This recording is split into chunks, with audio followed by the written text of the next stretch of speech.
get on board. Just get on board. Just get on board.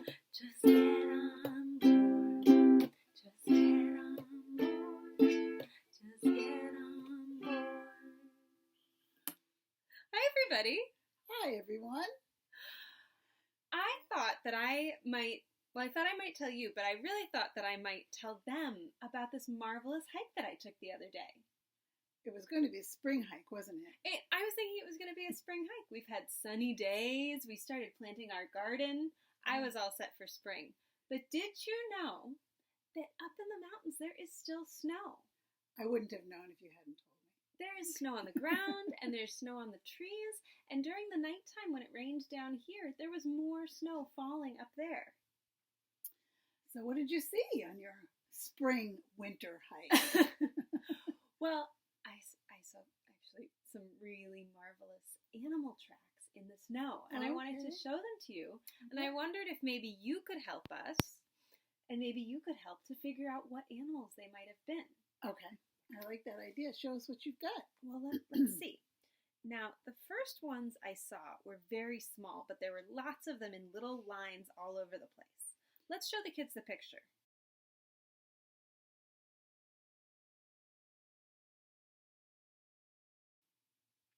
Now, what do you notice about these tracks? Very, very small, you say? They're very small. Like, those are maybe the size of a penny or a dime.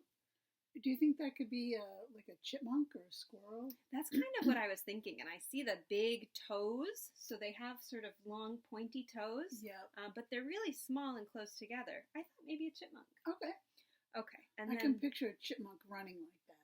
Can't you imagine? And there were lots and lots of them. And I know there's lots of chipmunks here in Vermont. So then I saw these tracks. Oh, I know what those are. And I bet our friends know what those are too.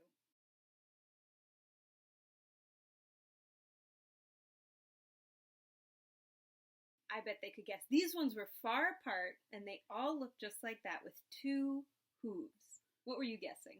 I was thinking a deer.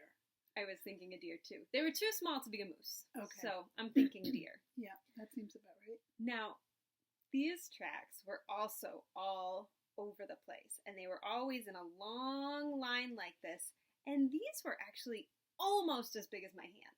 Not quite. Oh.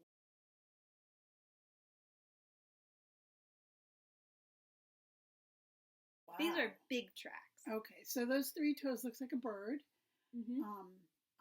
I'm guessing turkey. Would you think turkey? I would think so. They're the big birds that live around here, right? Yes. And they would be probably running instead of flying. Yes. Yeah. So let's see. I also saw some tracks that looked like this. And it's a little bit hard to see, but you know what? What animal does it remind you of?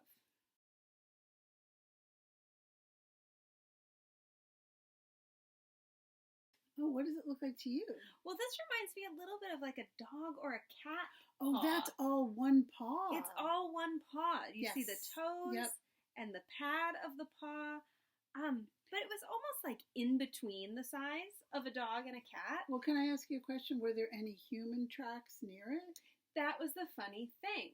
If it were a dog like somebody's pet, I would think they would be going along the trail. Right. But these tracks started on one side of the trail and came all the way across and off in the distance on the other side, and you can see them there walking away. Okay. If I had to guess, I think a fox. I thought so too, and I thought that was really cool. I don't see foxes in real life very often. No, not usually. That was kind of exciting. Now these, I thought I recognized.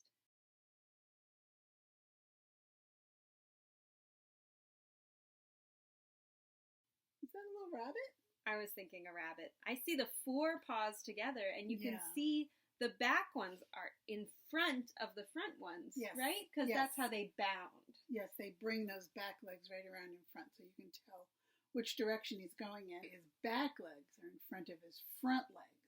Ah, he brings them around the front. It reminds me of when the kids will pretend to be a rabbit or pretend to be a frog, and they put their feet in front of their hands and hop. Yep. Yes, I think so too. Okay, I have one more to show you.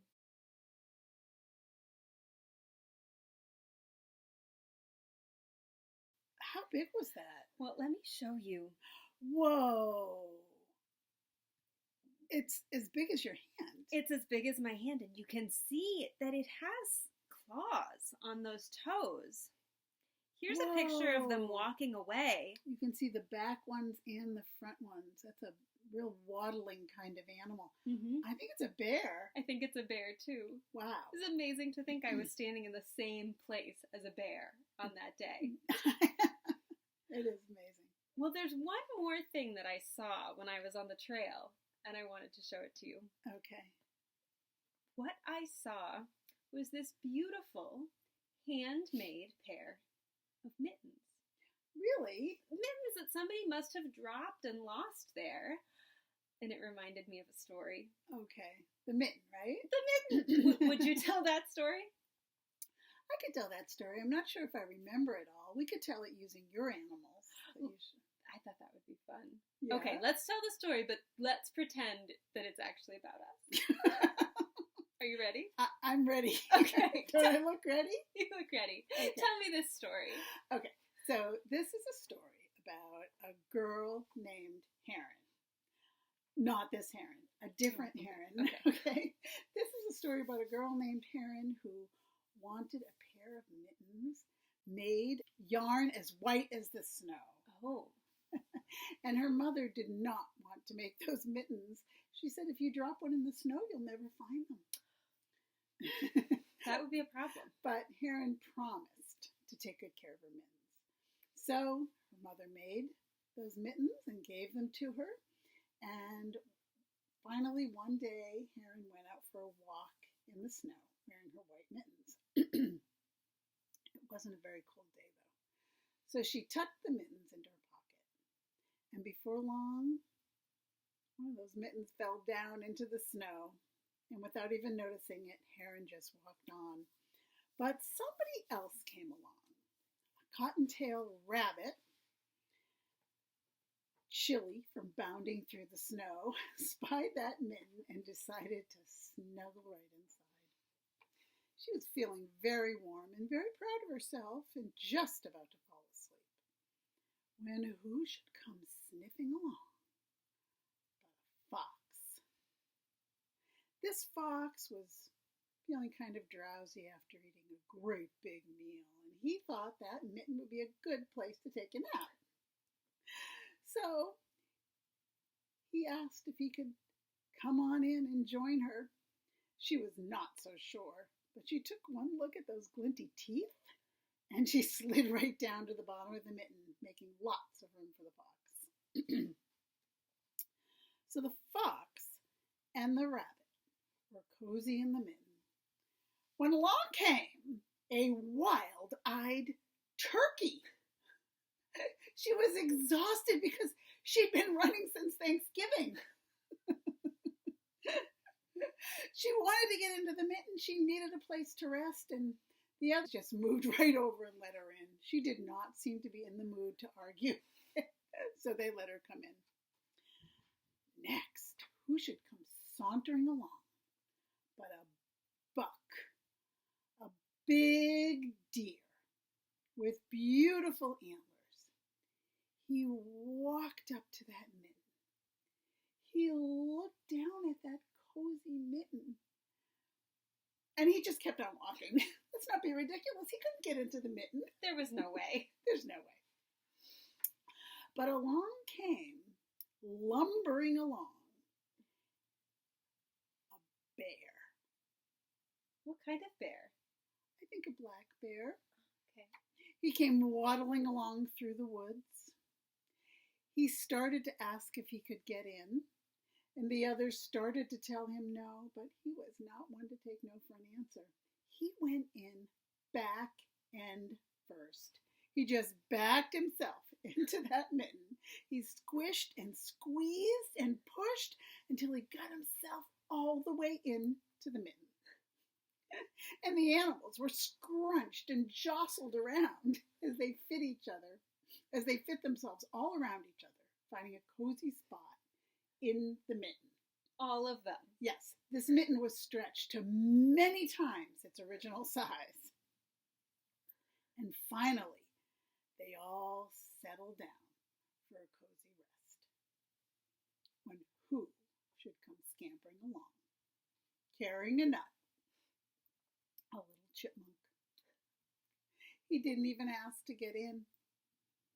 He climbed up onto the tip of that bear's nose and made himself comfortable and started to nibble his nut. His tail was swishing around with excitement. It swished and tickled that nose of the bear. The bear tried to wiggle it off, but there was nothing he could do. When all of a sudden, the tickling became too much, and he went, ah, ah, ah, choo! He sneezed. All the animals came flying out of the mitten. All of the animals were scattered all over the snow, and the mitten went flying up into the air. Well, Heron was coming along and could see her door up ahead. She reached back to see if her mittens were there, and there was only one. What was she to do when up from the sky she could see her mitten sailing right through the air, where she snatched it, brought it into the house, and tucked it by the fire to dry. And that's the end of that story. You know, when I hear the end of that story, I'm imagining those two mittens hanging by the fire to dry. And I am just wondering if they both still look the same size as they did before. I'm imagining the mother in that story being very puzzled about having one normal size mitten and one enormously stretched out mitten. That's a good story. Well, you know, we like the book by Jan Brett. We do. Called The Mitten, which is based on an old Ukrainian folktale. And I'm glad we had a chance to retell it here for you today with our silly hats and scarves on. I hope we're not going to have any more wintry games or stories or activities. I'm ready for spring here. That's what I'm hoping too. I am ready for the warmth and the sun. I'm ready for springtime. What about you? Haven't you got a song for the sun? I think that I do. Since we've shed our winter clothes, do you think we should put on our sun hats? I think I can find one somewhere. Like this? I feel more ready than ever. Okay.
Karen, how can you tell it's all right when it just seems like the same thing every day. It seems like things aren't changing sometimes.